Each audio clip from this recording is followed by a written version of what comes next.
Okay, so I've owned the car for a couple of weeks now, and having driven it around, drives really well, handles great. I have detected a slight problem that isn't really a big problem yet, but it feels like it could develop into a bigger one later. It's ever such a slight hesitation at low revs. So if you're between 1000 1500 RPM and you're already moving and you just ever so slightly lean on the acceleration, put a little bit more load on the engine, a little bit of a hesitation, not quite a splutter, but you know, it's not buttery smooth. When I first bought the car, really slight uneven idle. I put that down to possibility of glow plugs that might need doing when I got it, so I didn't think that was a big issue. But they might be linked. And it also threw me a drivetrain error yesterday for the first time. It's the only orange light I've had come on. So my detective work led me to think, well, maybe the MAF or the MAP. If you don't know what the difference between the MAF and the MAP sensor are, there's better videos than mine that'll explain exactly what they are. But they're two little sensors that work on the engine. The MAF is basically a heated wire that sits just after the air filter, and as the air rushes into the engine over the MAF, that cools the wire, and the difference in the resistance across that wire infers how much mass of airflow is flowing into the engine. So that voltage drop is what the engine uses to have a rough gauge of how much air is coming in. The MAP is a different beast altogether, and the MAP is the one that I was interested in because that is the manifold absolute pressure sensor. Don't get thrown by it, it is just a pressure sensor, and it sits a little bit further into the intake on the inlet manifold, and it monitors very slight changes in the pressure in the inlet manifold. So at idle it'll be just over a vacuum. So when we're talking about absolute pressure, that's relative to zero, to a vacuum. So that's what absolute pressure means, as opposed to the opposite, which is gauge pressure. Gauge pressure is relative to atmospheric pressure, which is always around a bar. So the absolute pressure, it can go lower. So if you're on deceleration, the MAP is going to register a much lower pressure, or a lower pressure, than when it's idling, because it's completely removed all load from the engine, and the pressure inside the inlet manifold is lower than atmospheric pressure. Conversely, if you put it under heavy load and you put your foot down and the engine is sucking loads of air into the inlet manifold, it's going to register a much higher pressure. Now, the reason that interests me with my little problem is I don't think it's massively at fault, but I think it's beginning to show some signs, and it might not be the actual MAP. But what I've done is I've actually just ordered a new MAP sensor, because given the fact it's done 160,000 miles, I got one for 49 quid from Euro Car Parts. I'm happy to just replace it anyway. I think it probably is at fault. But at the same time, I've got other service parts come in, like the air filter. And the job I'm just going to do right now, sorry for all the waffle, is I'm going to take the mass airflow sensor off. That's the first one I talked about. And I'm going to give it a clean. I don't think it's likely to have gone faulty. Also, it's more expensive than the MAP, so I don't necessarily want to go buying a new mass airflow sensor unless I really have a reason to think it's faulty. But it could be dirty. Cast your mind back to when I cleaned the engine bay. Do you remember how filthy it was? It was lots of, I don't know why it was so filthy. Where this car's been driven, I don't know. But I've had the air filter out, and the air filter was a bit dirty as well. The engine bay was filthy. So there stands to be a good chance that a fair amount of particulates have passed through the air filter and may have dirtied the mass, and probably have dirtied the mass airflow sensor. So it's going to give that a clean, and in a few days the other service parts should arrive. I'll have a new air filter, a bunch of other things as well, but for this particular job. And then when about 3 or 4 days, the MAP should arrive. It's a real easy job. Might be a couple of bits to just pull off on the intake, unscrew it, unplug it, plug the new one back in. Job done.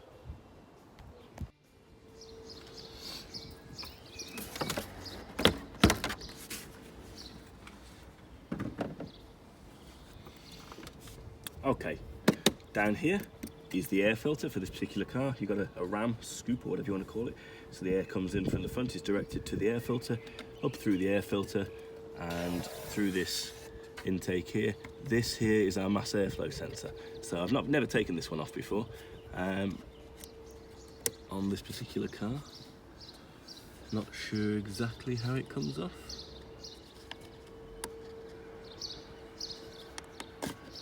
Huh.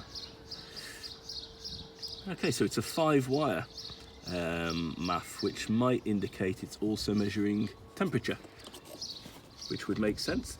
Usually a MAF would have 3 wires, a permanent 12 volt, ground, and then the signal wire, which is going to tell you the difference in resistance that it measures across the mass airflow wire. The other 2 wires on there are likely to be for the temperature, which is nice. So it's also measuring the inlet air temperature, which is just extra information for the engine, which is good.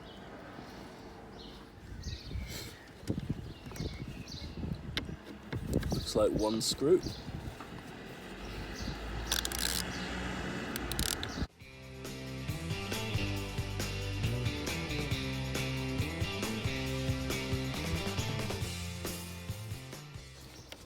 I should point out as well, do be very careful if you remove your MAF not to touch the wire. The sensor wire, as you'd expect, is very delicate. If you touch it, you'll be buying a new one. So just be careful as it comes out. Oh, there we go. There we go. You see that? So it's facing the airflow this way, and then there, like that. So I'm just going to give it a clean. Now you can buy MAF cleaner, and I might have done that.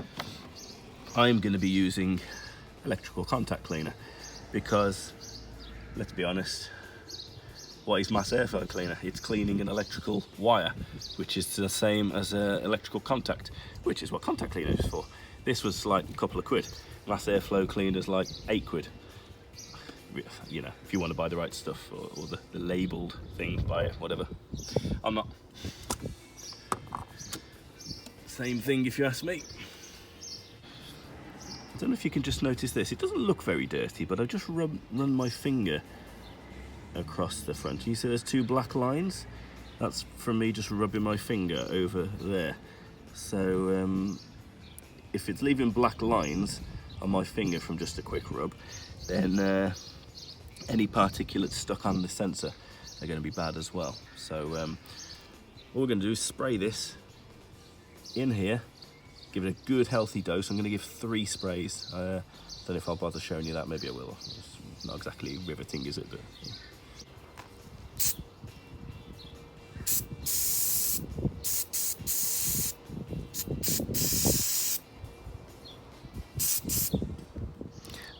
So if you're looking up close, that little bead you see there is what I think is doing the mass airflow part of it.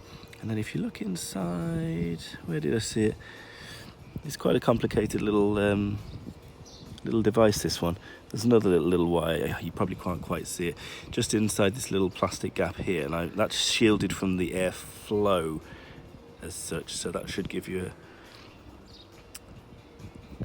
a decent temperature reading.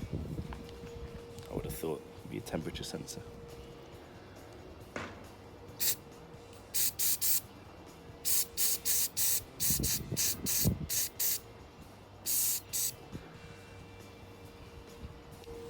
The air filter is held on by a couple of clips just here, and comes out ever so easily like this. But as you can see, there's a reason I'm replacing it. It's filthy. It's got lots of, there's a dead bee inside. So yeah, here's our air filter, and it looks pretty dirty. It looks like it hasn't been changed for quite a long time. So I hope I've ordered the right one. I've ordered loads of bits to come, and then there's like a sort of fibery backing to it here. Okay, so just having a little peek. The map. Oh, I think that's the map right there. I know I'm not ready to do it yet because it's still in the post, but I believe the map sensor is just under here. So we can take this part off. This looks like it's come from a Scrappies anyway. I don't know why they would have replaced this. But anyway, so let's, when that part comes, remove this piece off, give us nice clear access to the sensor just here. Screw it off and replace it. I could probably do it actually right now without removing anything. If I want to be lazy, I might do that, just pull this rubber back. Yeah, in fact, I might just do that, it's just easier. Right, let's put the MAF back in.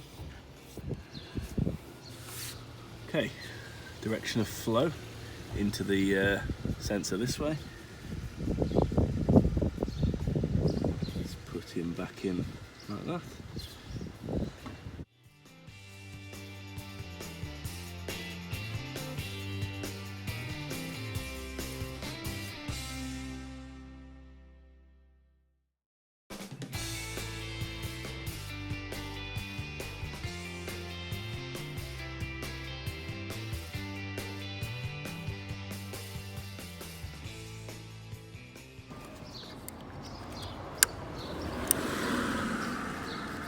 Job done.